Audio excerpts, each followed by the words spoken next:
Donald Trump and the Republican Party are on pace to win Nevada this November.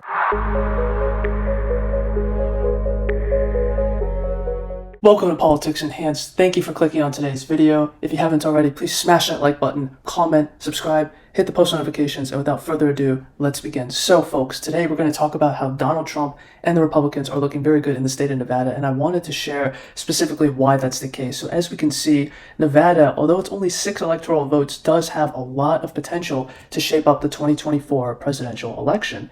And this is because that for a long time, Nevada's been a white whale for the Republicans. And the state is really decided by the Las Vegas metropolitan area and the Reno-Washoe County area up north near the Tahoe area. And the reason why is because that's where the population is in the state. So although it's a small state, it does have a very big impact with regards to the suburban population in the metropolitan areas. And as we can see, the edge for Democrats has been dropping very quickly during Biden's presidency. So in 2020, Democrats had roughly 87,000 more active registered voters. And as we can see, Biden only won the state by 33,000 votes, which is not a lot, folks. That's about 2% roughly.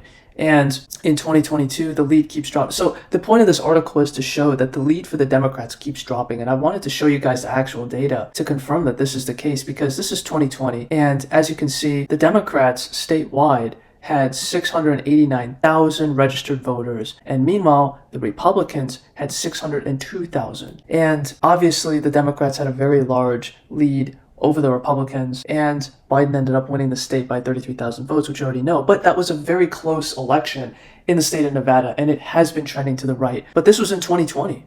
Let's look at last month, July of 2024. Democrats had 608,000, Republicans had 578,000 registered voters, which means that a lot of non-active voters were cleared from the voting roll. And this was something that was done by the Nevada Secretary of State and the Republicans in charge. 90,000 inactive voters were removed from the polls in Clark County, Nevada, as a result of the efforts to protect the vote. So this was done by the Republican Party, and Joe Lombardo, he did a very good thing in the state of Nevada. He promised when he was running for governor that he would really focus on fixing the voting system in Nevada. He would end ballot harvesting, and he would really restore election integrity to the state of Nevada, which is huge. That's a very good thing for the Republicans because, again, I'm not going to say anything about 2020, but in general, Nevada has been a very hard state for Republicans to win since, I believe, 2004. Here's the 2020 map, and as you can see, Biden won by 2.4%. If we go back to 2016, Clinton also won by 2.5, 2.4. In 2012, Obama won it by 6. In 2008, he won it by over 10 points. That was a landslide victory for Obama. We have to go all the way back to 2004 for a Republican to have won the state of Nevada, and Bush won it by 2.6. And the state was a Republican state for a long time. It was Democrat in the 90s with Clinton, but up until then, it was a very Republican state, as you can see, up until Obama came along and flipped it. But now times are different, and you don't have Obama at the top of the ticket. The Democrat Party has moved very far to the left since Obama took office, and Nevada has also been trending more and more Republican, and it's to the right of the nation by 2 points. So I'll incorporate this in my next prediction video, but for right now, we're focusing on the state of Nevada, which Donald Trump has a very low floor or high floor, and he has a very low ceiling in the state of Nevada. I think Trump could win Nevada he could win it 52-48 against Kamala, and I really think that would be his ceiling, because you're going to have a lot of third-party votes that people seem to forget. People really seem to forget in this state. You have a lot of third-party candidates, not just in Nevada, but across the country. People forgot about Kennedy, you've got Stein, you've got the Green Party, you have Cornel West running. You have all these candidates who are going to take away votes from Kamala, but also a little bit from Trump as well. And that is going to put the swing states into play. So as we can see, Washoe County, Biden only won it by 4. And in 2016, Clinton only won it by 1.2. So if Donald Trump wants to win the state of Nevada, he's got to do much better in Washoe County, and he's got to do good in Clark County. He's got to get that margin down. As you can see, Clinton won it by 10 in 2016. Biden won it by 9. So if Clark, Nevada keeps moving to the right, the Las Vegas metro area, which it is, and it has been, Trump is poised to win the state. And as we showed with the data,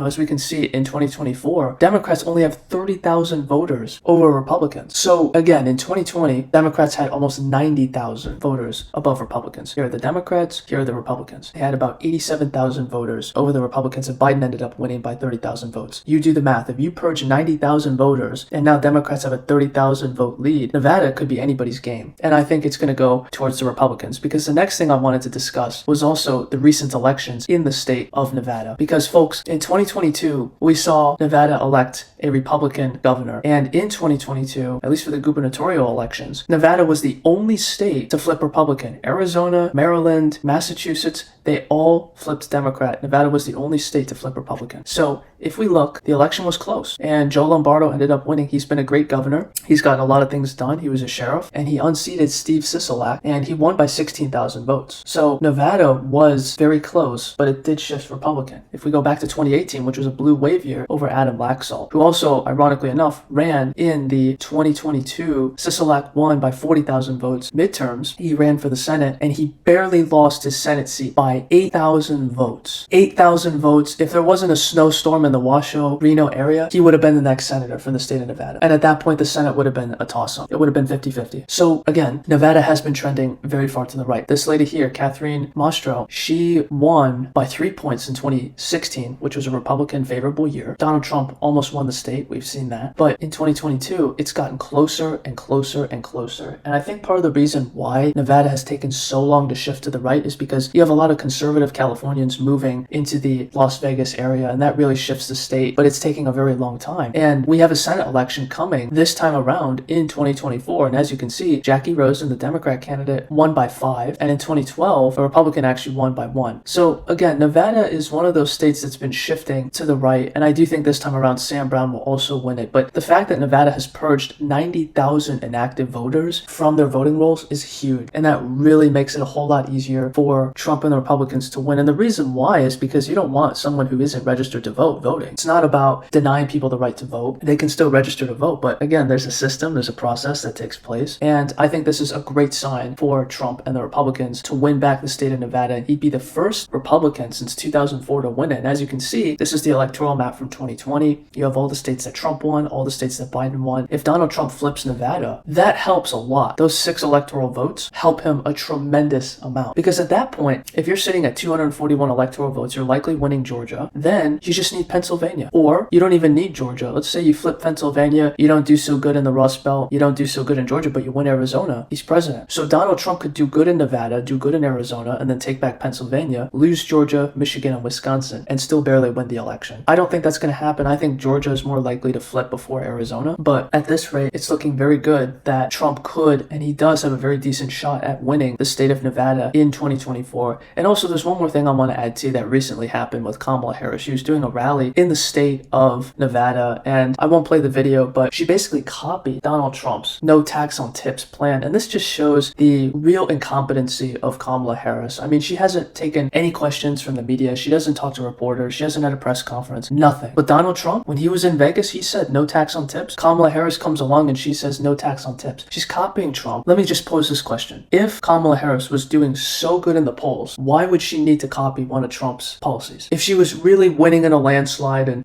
Blumph is finished, then why would she do that, right? Why is she not taking questions from the media? Something doesn't add up here, but that'll be a conversation for a different video. But I thought I'd just share this little bit of good news that the Republicans look good in the state of Nevada. Donald Trump just needs to hit the campaign trail and he needs to go to the Las Vegas area. He needs to really focus on the unions down here and the people who work in the industry. He needs to hit home that no tax on tips. And if he can do just a little bit better in the state of Nevada and in Clark County, he wins. He just needs to improve a couple points in Washoe, a little bit in Clark, and that's it. He'll be the next Republican to win the state of Nevada. So I hope you guys enjoyed this video. Thank you for watching. Please like, comment, and subscribe down below, and until next time.